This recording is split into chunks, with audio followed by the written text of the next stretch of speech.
pardon me, I'm texting the event in Boston.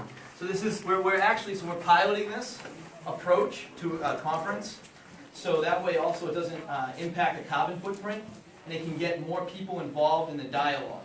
And what we're trying to do is, by live streaming using this technology, we're getting more folks being able to see it.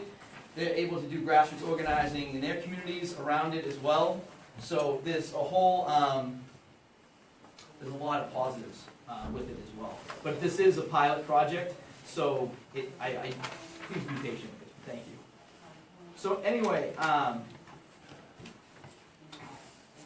so my name is Ippolito. My background's in physics. I'm a teacher and educator back in the Boston area. And it's my honor and privilege to be here. This is my third year coming back to the Wisconsin Grassroots Networks Festival, their annual festival.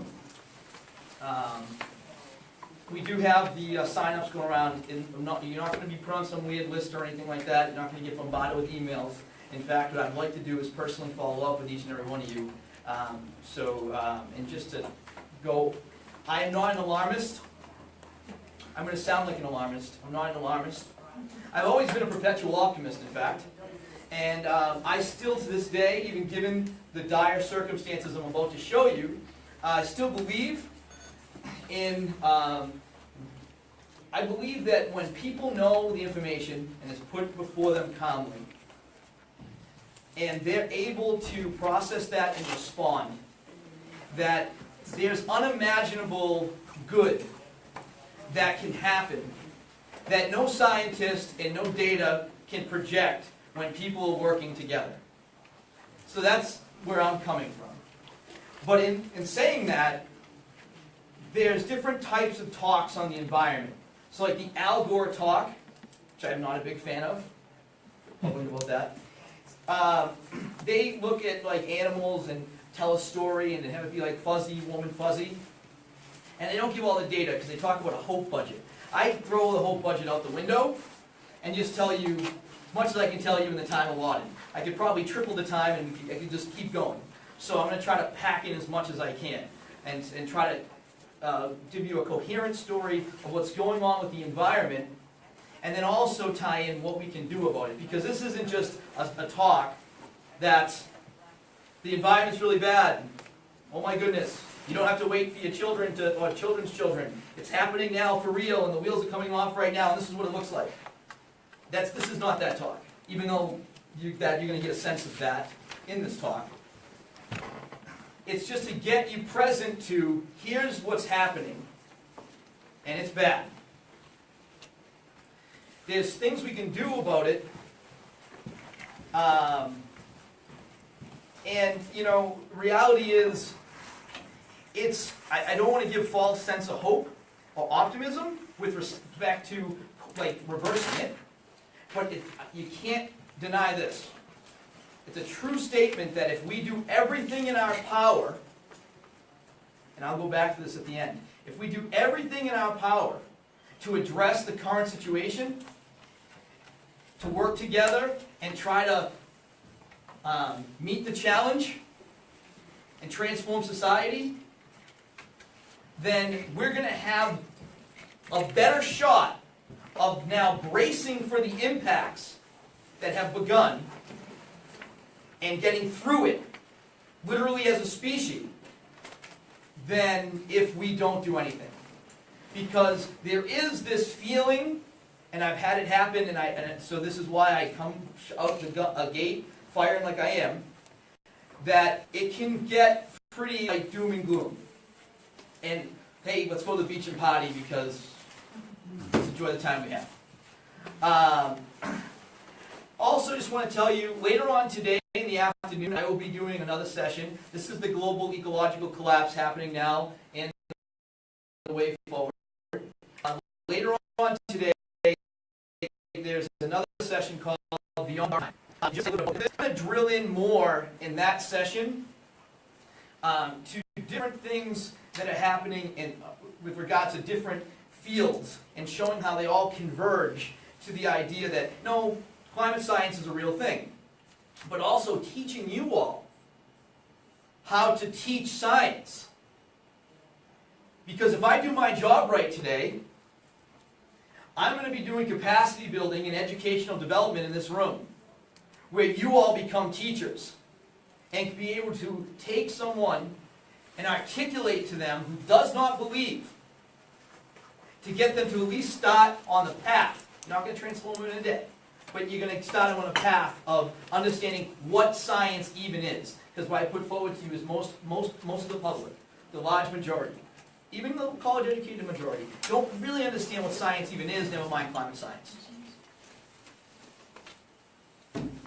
Also with these emails, I'll send you out all the information. It's a lot of information, so you'll have that as well. So let's get cracking, and I hope to get through a bunch of stuff and get to a nice Q&A by the end. So, in brief, try to get through this part brief. 7 years ago last month, I had the privilege of sitting down with Professor Noam Chomsky, and one of the things that we talked about was the MIT climate study and analyzing, looking at the social implications that it has. Now, just to give you a little backdrop, that study was done in 2009, and I mentioned Al Gore. That inconvenient truth was based upon the IPCC, International Panel on Climate Change study, which was very conservative. Now, note, all science you hear is generally conservative, because they're not going to tell you the worst case, and all their models are going to be with conservative estimates. So we're going to see some things that James Hansen did during the session, and you just keep that in mind, because there's, I don't want to swear, but someone actually did for me, that they call it like a holy shit moment. You know, when you see like what's happening. Anyway. So, if scientists are telling you something with a sense of, you know, confidence. Now, don't get me wrong, always do your own homework, and don't believe anybody, don't believe me, don't believe anybody, and find out what you think is true, you know? But there is, and it's for young people especially, it's very hard, because navigating the waters of the internet to know what is real and what isn't is very challenging, these days particularly. There is a scientist who I don't even want to name, but Guy McPherson. But I want to mention him on the onset because he claims that humans will be extinct within 9 to 10 years. Yeah, and that's the public scientist who's been outpacing me and with the work that I've been doing. Where I come and I talk to you all and I say the kind of like dum-dum at the end of my talk 3 years ago and last year is that we have a window of time. I'm actually starting this session at the end and kind of then bringing you forward. We have a window of time to wrestle the power away from the ruling elite in the forms of billionaires, bankers, and big corporations. We have this window of time. And it's not long. By like 2025 to 2030, what he's saying, extinction. My concern with his work is it's trying to be such an alarmist and get people to shut down to an action. And I do not believe that that is true. But I will also show you what he's basing that upon. And that ties into a story that I'll have to tell you about the work 7 years ago with Professor Chomsky. I hope I'm giving you a kind of a coherent picture right now. Okay? So, in short, when talking with Professor Chomsky, he gives this picture, and I actually have it up here. We went through the study itself. I was actually going to play a part of the actual talk, just so you can see it, because it's, you know, Dan, who's helping out this time around, did such a good job. He filmed it 3 years ago and did these graphics that I think it's even better than hearing me live, because you get the graphics that go along with it. So this is the MIT climate study, and this is just looking at a few numbers. I'm just going to give you this little clip it, and then I'm going to talk more. Oh, you don't really see that well, huh?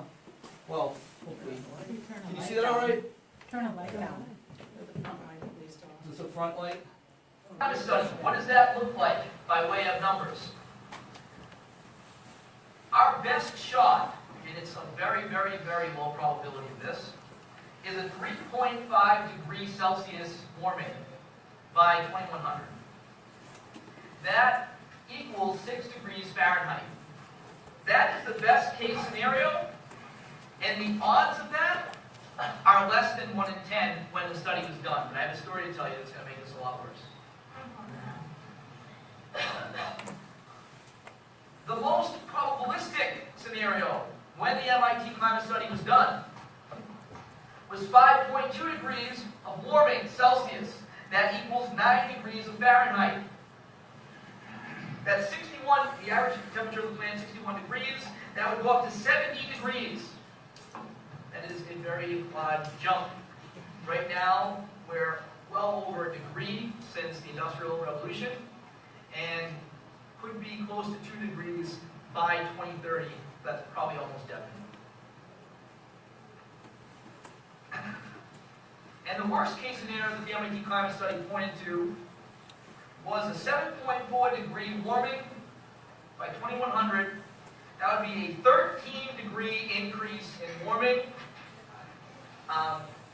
Just the first one that I mentioned, the 6 degree Fahrenheit, I mean, that's, game over for like a species. All right. Yeah. So that you get the sense right there. Okay. So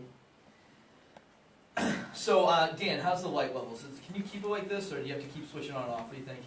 Would you rather have the light? I'd rather have the light, but Yeah. what? Could someone be like a helpful light person? Thank you so much. I appreciate it. Thank you. All right. So those are some of the numbers. Now, I said in that, and I alluded to, there's a story that goes along with this, because if you play this out, I'm just trying to kind of get you up to speed from 3 years ago, where we were at years ago.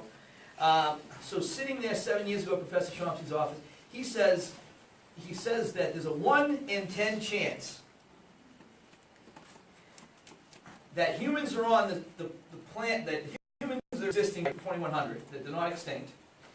That was if, at the time of the study in 2009, you did like a magician trick and went poof, and that to get those numbers, you stop all emissions, and you start doing what you can in your power to do geoengineering and things of that nature to reverse what's happening, right?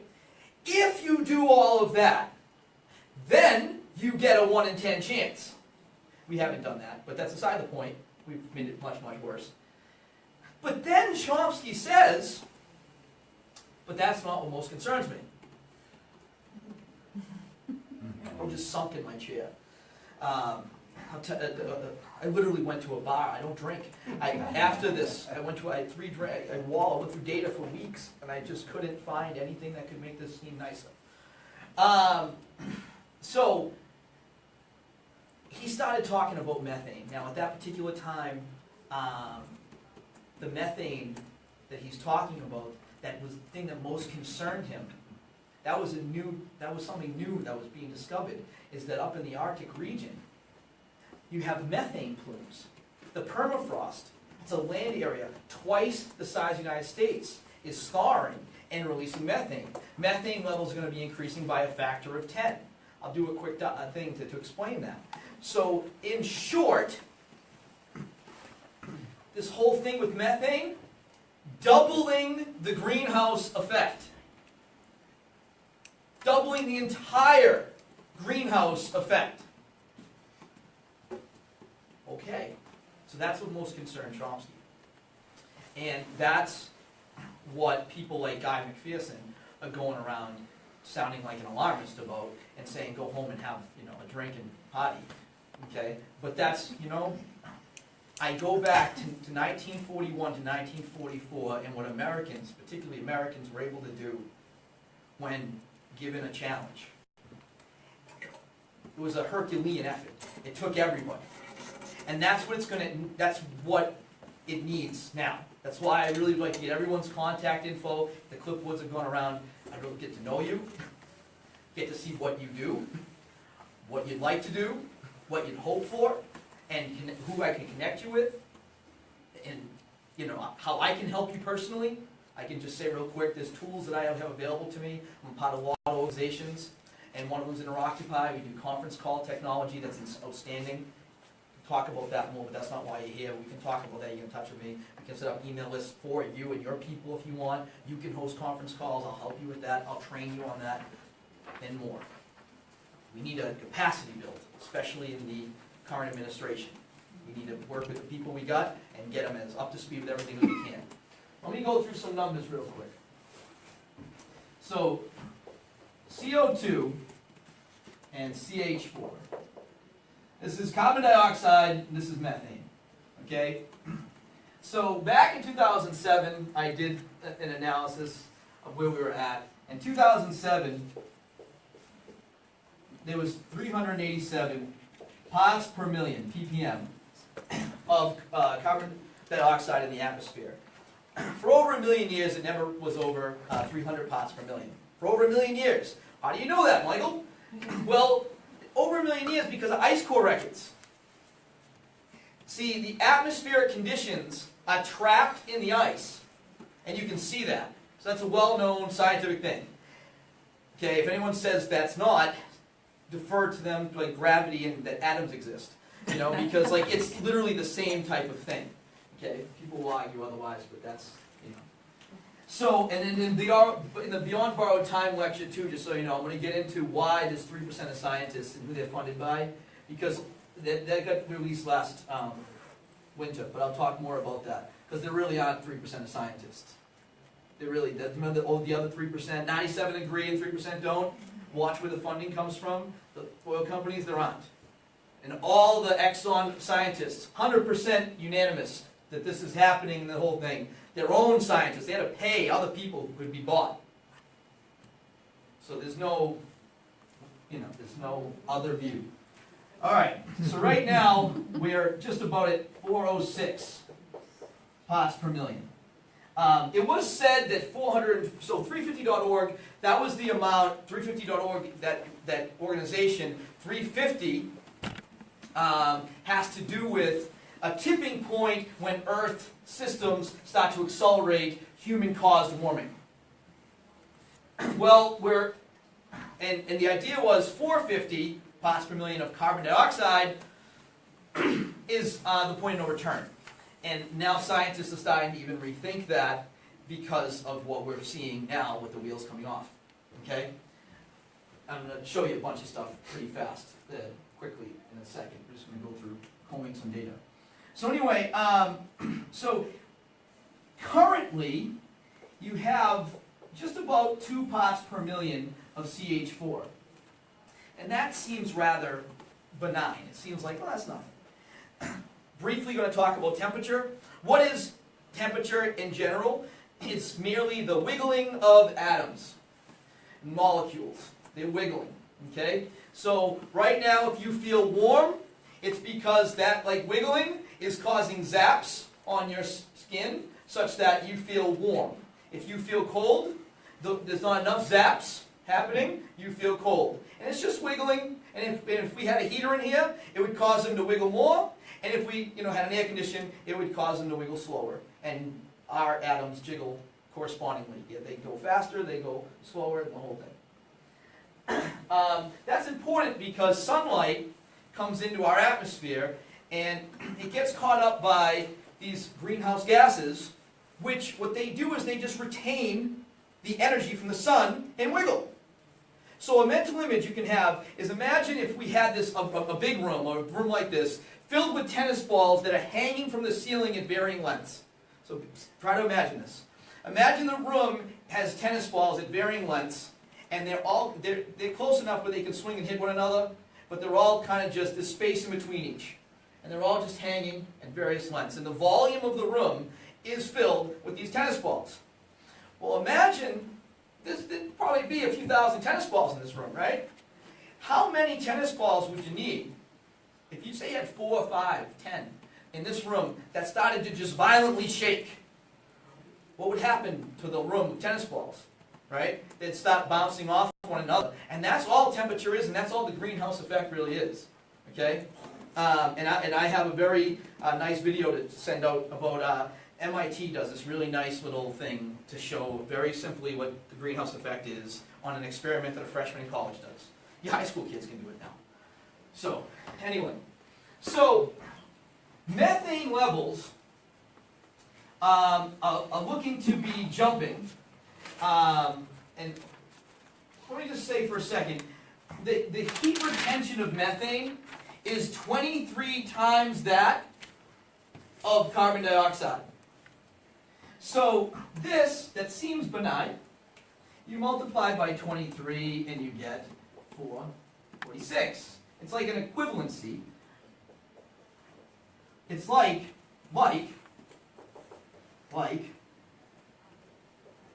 having that much CO2. Okay? Well, methane is going to be increasing by a factor of 10. If you times that by 10, you've now doubled the greenhouse effect. Okay? Well, come on, Michael, how long is that going to take? Turns out that the Earth can do something called a burp. And it's looking like that's going to happen sooner rather than later. And that jump of a factor of 10 can literally happen in a matter of minutes. So, and where it comes from, so right now there's a land area twice the size of the United States, and it's the permafrost, and it's thawing. But there's also methane in the waters. So especially at a pressure right around like 500 to 1,000 meters of water, you have what are called methane hydrates. And methane hydrates, just to give you some numbers, the volume of them, it's methane gas trapped in ice. Methane gas trapped in ice. Okay? So you have this nice little cube of methane, right? This is 1 meter cube of a methane hydrate. Okay? Well, without drawing it, when this melts, that equals 168 meters cubed of methane gas. This is a hydrate, it's a volume, but then when it thaws, that's how much volume of methane gas. Okay? They're equal, right? So that would be the equivalent of the Earth burping. So, that's a very real thing that could happen, and that could happen within the next 10 to 15 years. Okay? That could, could happen sooner. Doesn't matter. Okay? Because whether it's going to happen or not, or how soon it is, okay, we still have to do the work to organize to prepare. Like local food production, storage of food, energy production, building of grassroots groups and communities that know and care for one another to be able to brace for when those times come. Okay? Because, let me tell you a little bit about these numbers. So, there's been 1,450 gigatons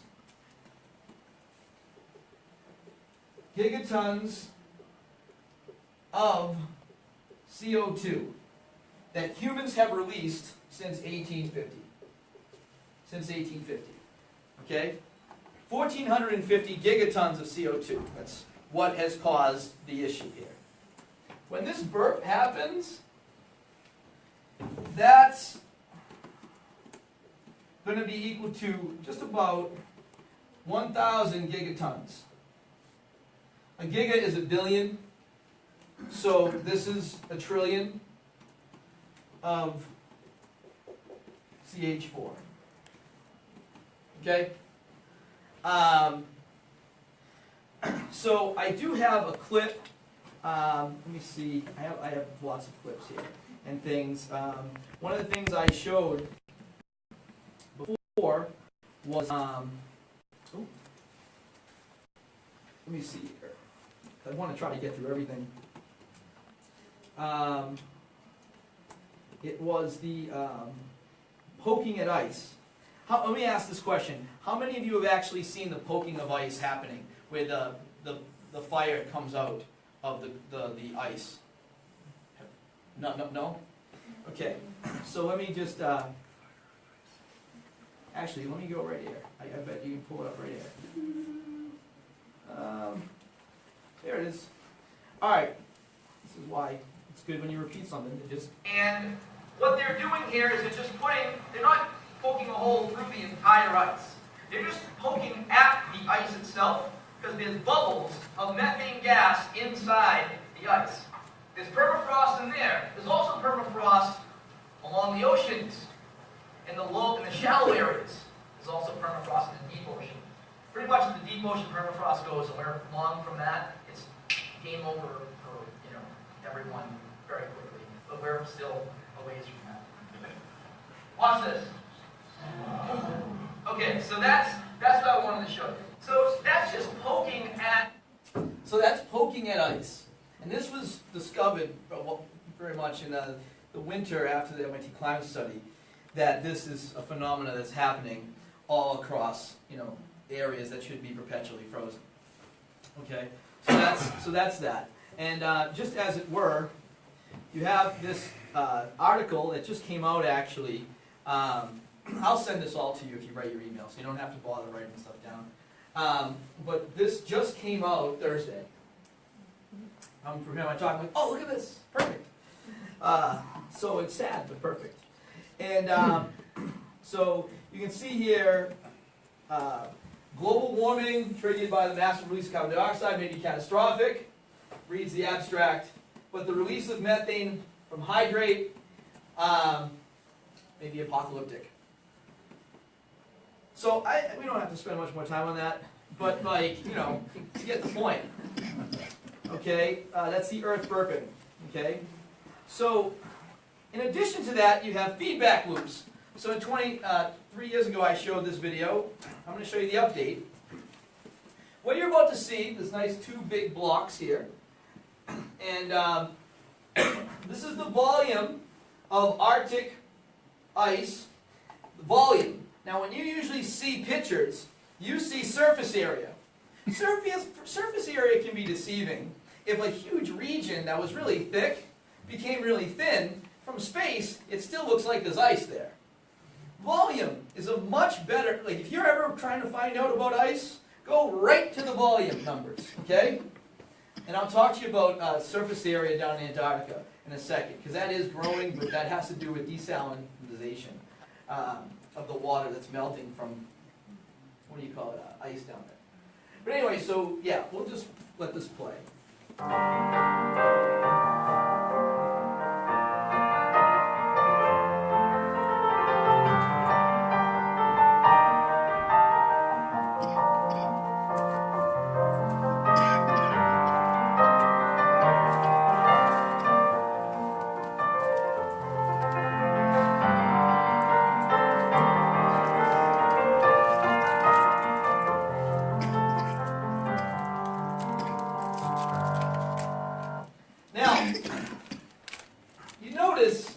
If we did a trend line, that's like a best fit line, that's nosediving. So somewhere out here, we would expect there not to be ice during the summer. Well, if that's not bad enough, and let me talk real quick about the role of ice. So let me, you can hit that, you can hit the light back again for a second. Let me talk about the role of ice for a second. So, ice reflects solar radiation. Okay, it reflects about 80% of it back into space. Because the thing is, it's white.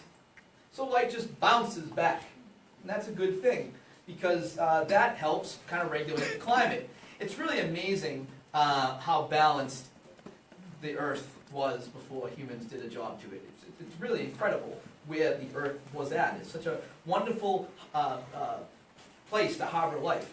But anyway, so you have this reflecting that happens, and then when that ice goes away, the dark water absorbs 80 to 90% of that heat, and warms. This is one of the reasons why the Arctic region is warming the fastest. And you will see like a big driver in climate change is the Arctic warming. What I'm about to show you is this past winter. There were many times, November, December, January, February, it was 50 to 60 degrees above the average temperature in the Arctic region, up by the North Pole. A Category 4 hurricane hit and developed in the North Atlantic and hit the North Pole this year. That's not supposed to happen. Okay? It just got reported this month. There was a record broken for Arctic sea ice, record low. So when we think back to this graph, if the winter just hit a record low, what's the summer going to look like? Especially where we just got out of a big El Nino last year. El Ninos are naturally occurring events that warm the atmosphere. La Niñas cool it. Well, warming up what humans impact has made it so when an El Nino happens, it's more extreme and can cause them to happen more frequently. Well, scientists will tell you, before the end of 2017, there's over a 40% chance that there's going to be another El Nino starting, because the La Nina's over. We're back in a neutral period. That was a quick La Nina. Did you blink? Okay, so now we're in a neutral period, and it's looking like before the end of 2017 we're going to go back into El Nino. So that's not going to be good. Let me also say, for all those critics, there's a nice little talking point. The upper atmosphere is not warming as fast as the lower parts of the atmosphere. Interesting, right? Because if it was caused by something like the sun, the warming, the upper atmosphere should be warming equally. And the Earth is warming more at night. You see higher temperatures at night than during the day. Let me also say, and I have some data here, I'm not sure if I'm going to have time to go through it all, but as far as the solar cycle goes, I'm going to circle back to the ice in just a second. As far as the solar cycle goes, the sun is like a pendulum that swings, where it releases more solar radiation and then less solar radiation. And it's about a 10 to 12 year cycle. And it's pretty good. You can almost set your clock to it, It's a pretty good thing. Every once in a while, a few hundred years ago, I have a picture, every few hundred years, let me just pull this up real fast. It gets stuck. The pendulum gets stuck where it stays cool. And when that happens, you see a downturn in the global temperatures. Can you see that all right? Yeah, it's fine. So this is solar activity. Okay. So this is the solar cycle. Let me see so you can see the okay. Okay. So the sun will, there'll be sunspots. So when there's a lot of sunspots, those respond to these big mass bursts of sun material, just to keep it kind of simple, that goes to the Earth and highly charges the atmosphere in general. And that's where you get like the aurora borealis and things like that happen with highly charged particles. Okay, and it's a natural swing. So if you pull this back a little bit more, you had a period called the Modern Minimum. And that was like a little ice age. Because the sun has a lot to do with global climate and temperature, right? That makes sense. Okay? So be with me about this, how this is about to be crazy. So if you look over here, I've been saying this for a long time, it's kind of crazy, but this period, since about 2000, the cycle 24 was a squatty cycle. So since about 2000, you've had a prolonged solar dormancy. And what you should see with the prolonged solar dormancy, like some scientists predicted in the 70s, should have been a global cooling. There should be a global cooling right now. if all things were equal. So the record-breaking temperatures, all these records that you're seeing, what you see with the climate, the wheels falling off, this is happening at a time when natural systems should have caused a cooling, meaning human activity, hate to use this word, human activity trumped, okay, a natural cooling, and is pushing us to unforeseen levels that go back millions and millions and millions of years. You couldn't see these levels. And we're doing it in a very short period of time. Okay? Now, I talked about the water minimum. I got this nice picture right down here. Okay? This is a famous photo, real quick. This is a famous photo, not photo, excuse me. This is a famous painting that was done of the Thames River. And you can see the people walking on it. This was during the water minimum, just to show you, like, you know, how cold it got, because this doesn't usually freeze. Okay, so that, to just give you an idea, that river doesn't normally freeze during the water minimum. You had places that never froze before freezing. Has big impacts, the sun, when it goes through a dormancy. Right now we're going through a dormancy, and what it's looking like, it's going to stay dormant. Thankfully, buying us some time. Can you imagine what it would look like if the sun wasn't? And you have an El Nino? All naturally occurring things. Okay. So, I said at the onset that you're going to see mass social unrest by 2025 to 2030. Well, what's driving the social unrest? Okay, so I focus particularly on food and water shortages, and particularly around aquifers. And I'm going to get more into the aquifers, how that affects farmers. People in this area might be interested in the next session beyond borrowed time. I'm going to really go into that. We get a lot of great numbers in fracking, and it's ridiculous, those numbers.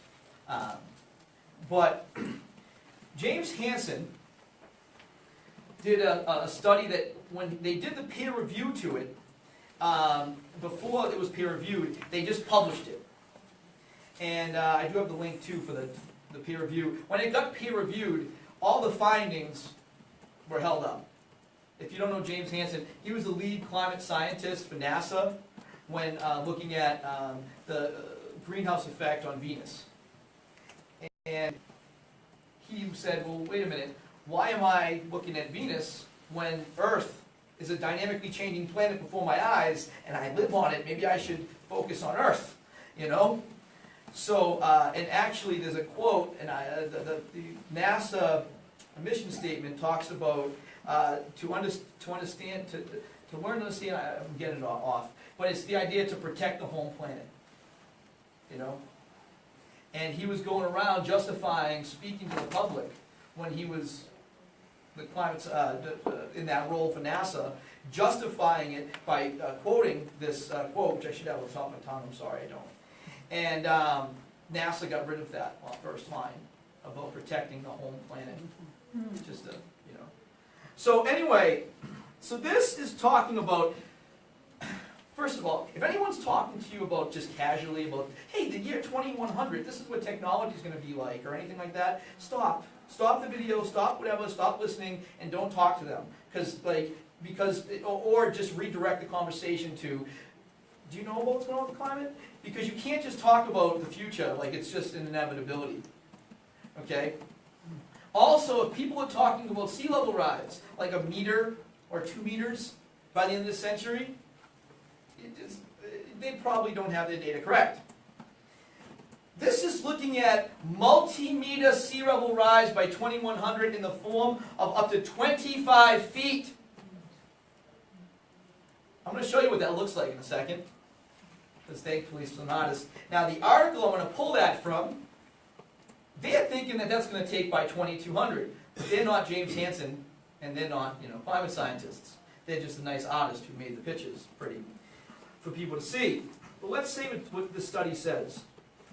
I want to just kind of scroll down right here. I'm going to try to make this big for a second so you can read it.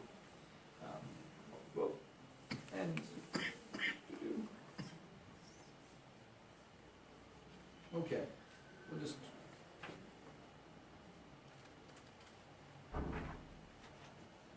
Everyone, everyone see that?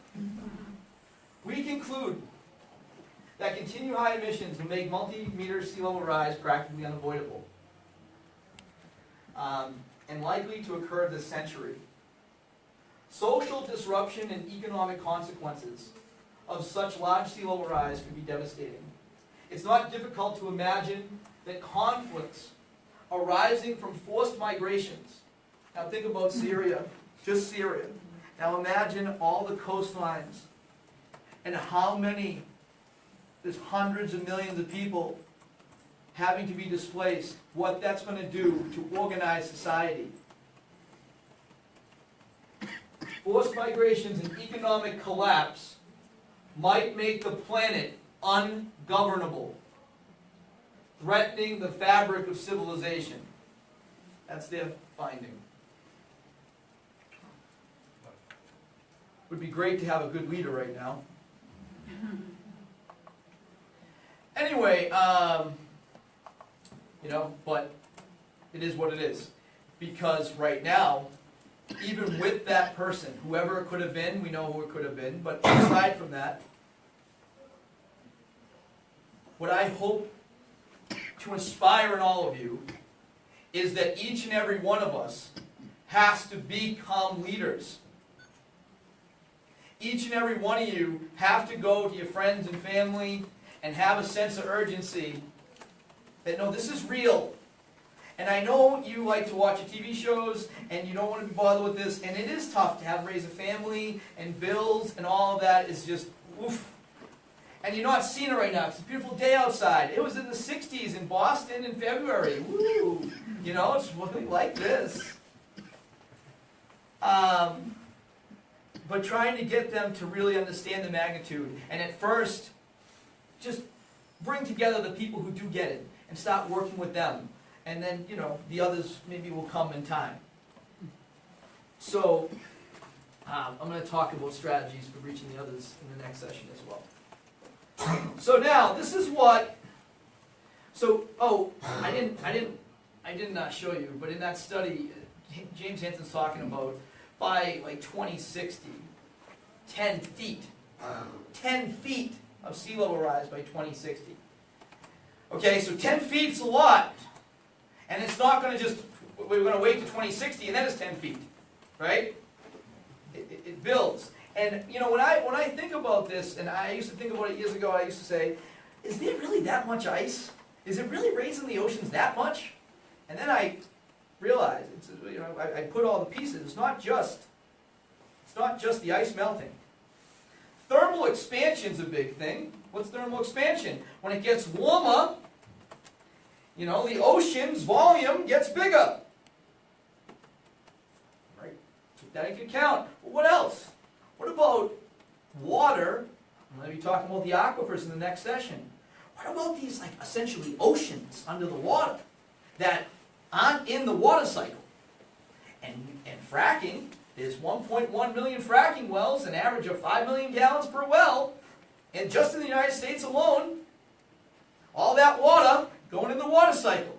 Well, what else? I have some other pictures here. Hold on one second.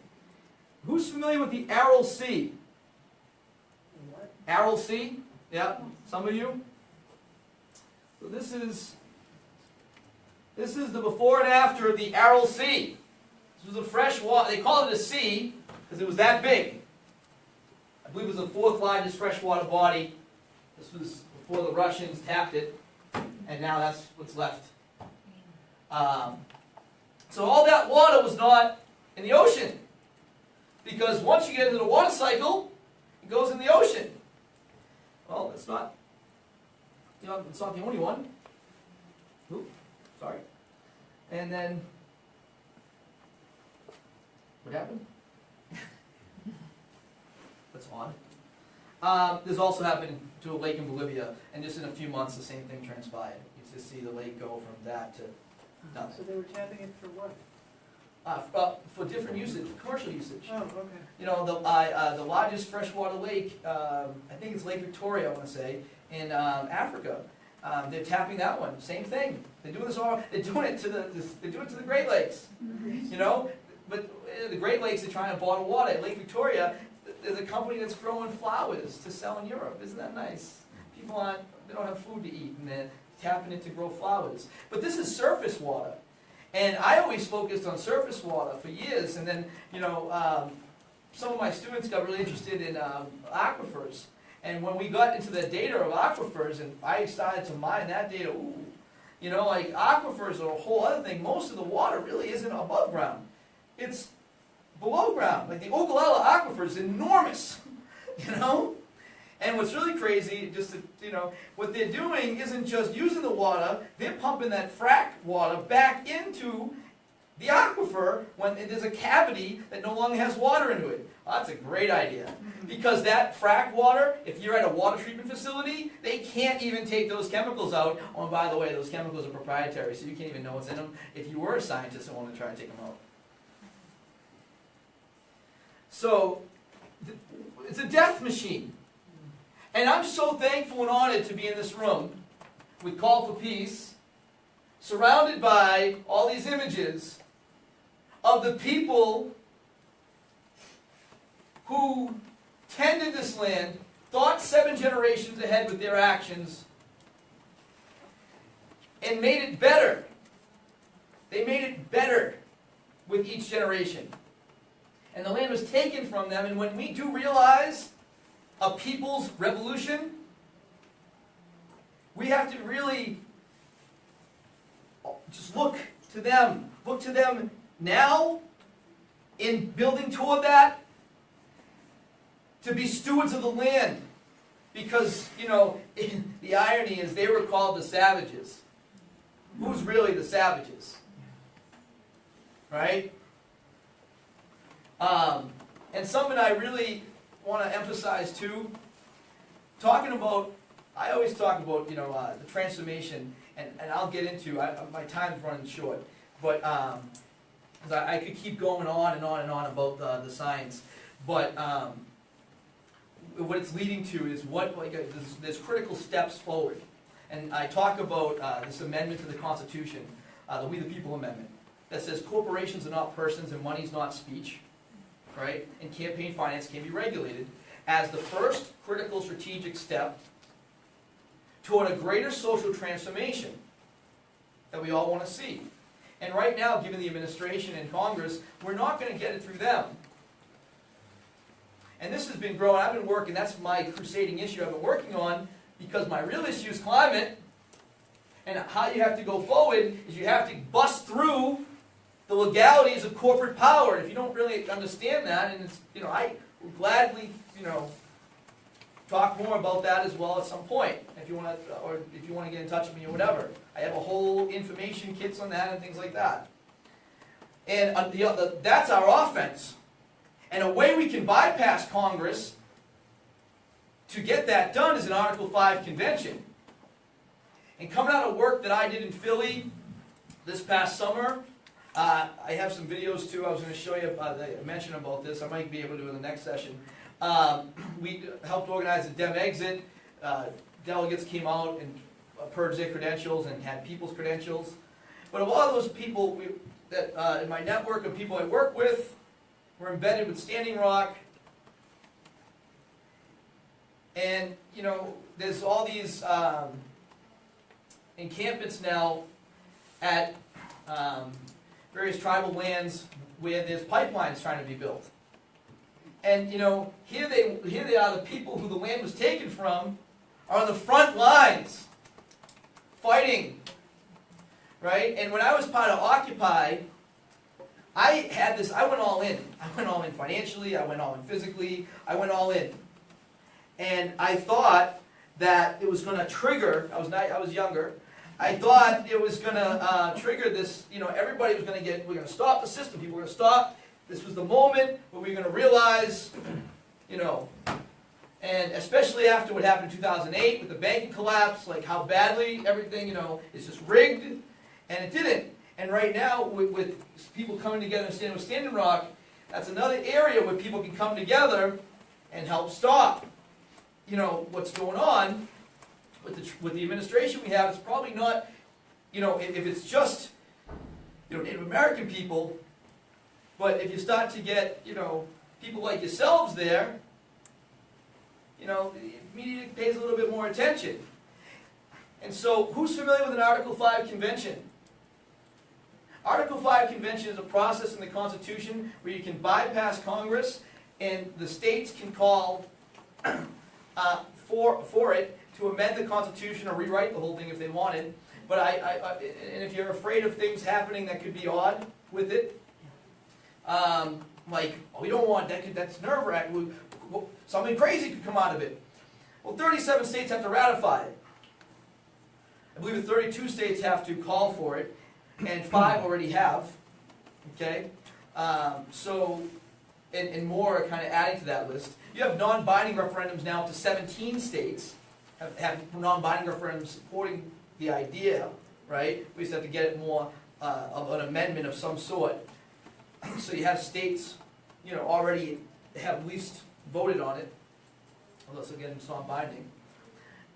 But understanding it's still going to take time to call for an Article 5 convention, and based upon the climate science, one of the things we really don't have a lot of is time. I think it would be just amazing, and I'm not trying to, you know, be like, you know, what's perceived as like a white guy, like, you know, saying this, you know, whatever, this person should do that, or these people should do that. But it would be amazing. I would welcome and be honored if First Nations people, Native Americans people, if there was like an Article 5 People's Convention, not a formal one, but grassroots people coming together. See how we'll live stream around the country, and we can live stream it to grassroots groups around the country, and really start having a national dialogue with the people, and the people who bottom line it, the people who are holding it together, the people who are at the center of it and directing the proceedings, Native Americans. I think that's right, you know, for like how it should go forward. Because I'll tell you, if anybody knows how to take care of the land, they do. And it's not just about Technocratic Solutions. There's some Technocratic Solutions, I can get into those as well.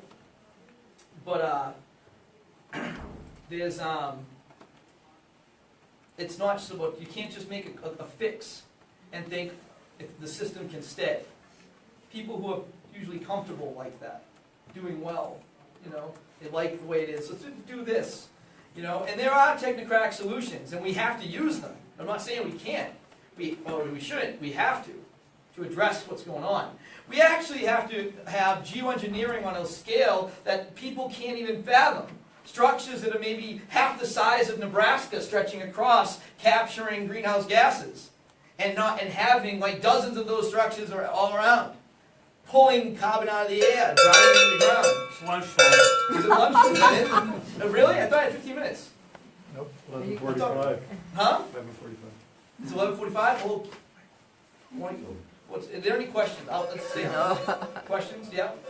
Yeah, the question is, you know, in the last elections, there was a Pew Research study that showed that this, you know, beliefs, I don't know if you like to call them beliefs, but perceptions of the problem are sharply divided on political lines. Yep. And if you listen or do any reading in the conservative ecosystem of media, it's a complete refutation of everything that you've said, right? I mean, there's this false narrative, right? Absolutely, that's going out there. And it doesn't seem, what's frustrating to me is that I don't find that there's a good spokesperson for this perspective out there. Like, for example, if you go out on YouTube and you know, look at climate change debate, you can find something, Bill Nye against Tucker Carlson, right? Yeah. And Tucker Carlson made him look bad. No, I know. And what's going on? The thing is, that whole idea of even debating the other side, don't even debate the other side. Because the moment you do, like, would you debate whether or not the Holocaust happened?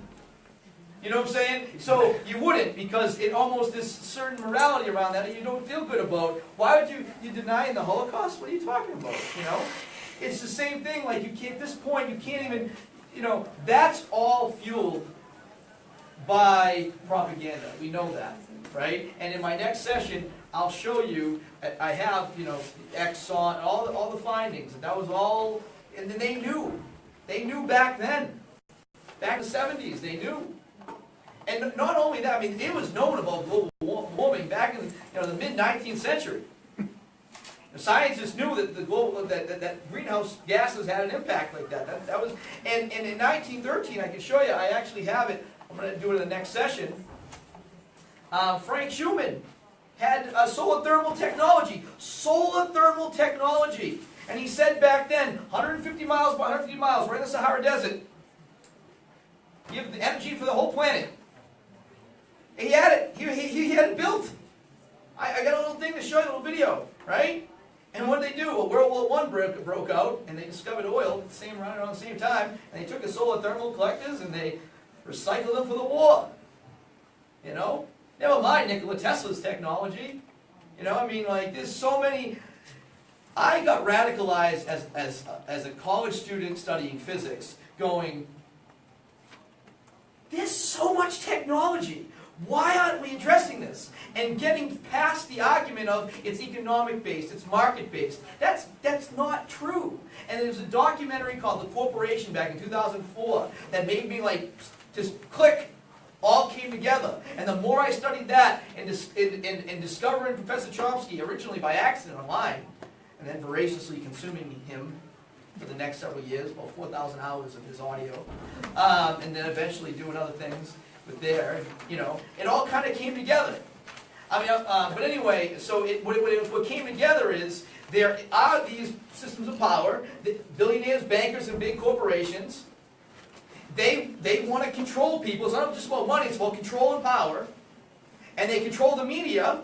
And how you get through to that, how you get through it all, is this amendment doesn't just change the legality, it frees up the media. And I can talk more about that later. But it frees up the media. And once you have the media freed up, well then scientists can actually talk to the people. And you don't have spin doctors and the press trying to say that there's even a debate on climate change. Because to say that right now with all the data is to say there's a debate that you're breathing oxygen or that gravity exists. There's no debate. So I know lunch is right now. Thank you so much.